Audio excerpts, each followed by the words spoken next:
Salut, je m'appelle Piccolina, je suis une molécule d'eau. Là, j'ai l'air tranquille, mais si vous saviez tout ce qui m'est arrivé, il faut que je vous raconte.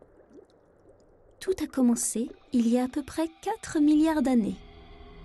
J'étais coincée dans ce glaçon cosmique depuis des lustres. Il s'était détaché d'une comète et fonçait dans l'espace. Un jour, mon glaçon est passé très près d'une grosse étoile très brillante. Elle était entourée de milliards d'astéroïdes qui tournaient comme des fous. Pendant très longtemps, j'ai tourné comme eux. Mais je voyais que la plupart des astéroïdes finissaient par s'agglutiner les uns aux autres pour former de grosses boules de roche et de glace. Finalement, ces grosses boules sont devenues des planètes. Et comme il y avait de moins en moins d'astéroïdes qui les bombardaient, elles commençaient à refroidir. Je m'apercevais alors que les planètes les plus froides se couvraient d'eau et de glace. Ça alors, elles avaient dû en recevoir des météorites glacées comme la mienne. Ça n'a pas manqué. Nous aussi avons été attirés par une de ces grosses planètes. Quelle chute terrible! Dans la glace, nous, les molécules d'eau, on était bien rangés comme dans un cristal sans pouvoir bouger. On nous appelle les H2O. Nous sommes tous faits d'un atome d'oxygène et de 2 atomes d'hydrogène. Un peu de chaleur, la bonne pression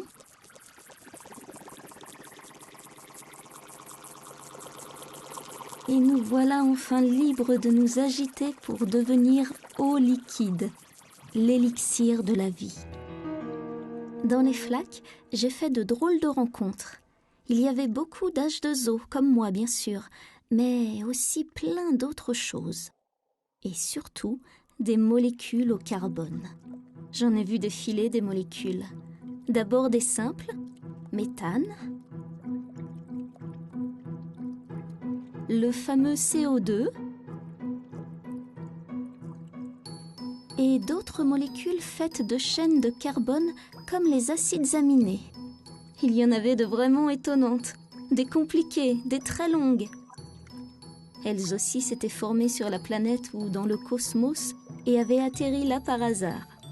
Plus le temps passait et plus j'en voyais des extravagantes et des farfelues. Je songeais que décidément, sur cette planète, on n'allait pas s'ennuyer. Un jour, je suis tombée nez à nez avec une sorte d'énorme serpent moléculaire, un polymère. Des dizaines de molécules s'étaient accrochées à la queue leu-leu. Quelle drôle d'idée! J'en croisais d'autres, de plus en plus, qui semblaient sortir d'une fissure au fond de la mare où j'étais tombée. J'ai voulu en avoir le cœur net, je me suis approchée, et là, quel spectacle! Des molécules de la même famille, accrochées sur des cristaux d'argile, se rangeaient les unes à côté des autres. Un peu de chimie, et elles se retrouvaient enchaînées sous forme de polymères. Et nous, les H2O, sommes entrés dans la danse de leurs petites réactions chimiques.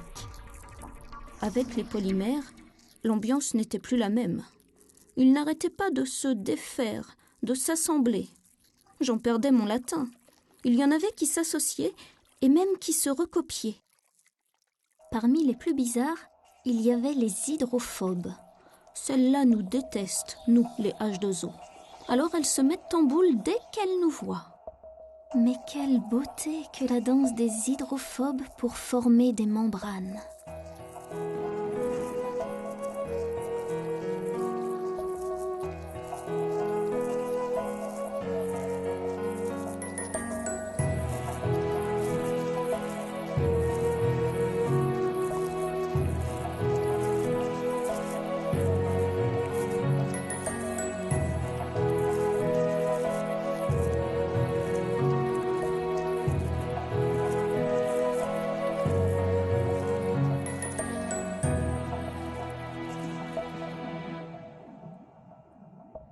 Il y en avait de plus en plus et ça faisait peur. Le fond était couvert d'une sorte de film huileux. C'était le gang des hydrophobes qui cherchait à se répandre. J'ai voulu m'approcher pour leur faire peur à mon tour. Quand tout à coup, je me suis retrouvée enfermée par la bulle d'hydrophobe. Quelle poisse! Mais je n'étais pas seule. Il y avait des tas de molécules qui s'étaient laissées piéger.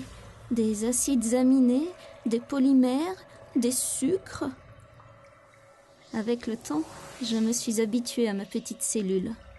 En fait, on rigolait bien là-dedans. Et puis, il y avait de plus en plus de monde, car la bulle n'arrêtait pas de gober tout ce qu'elle trouvait.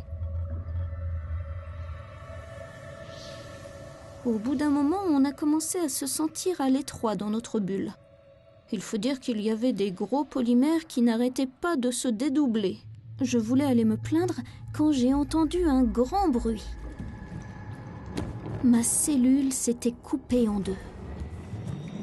Et c'est comme ça que la vie a commencé. Enfin, comme tout cela date de bien longtemps, je ne me rappelle plus trop bien de tous les détails. Mais les savants nous disent que c'est probablement comme ça qu'a dû apparaître la vie. Des milliards d'années se sont écoulées depuis. Oui, je sais, je n'ai pas changé. Mais regardez ce qu'est devenue ma petite bulle d'hydrophobe. Formidable, non, toute cette diversité du vivant? Et croyez-moi, avec le temps, ça va encore évoluer.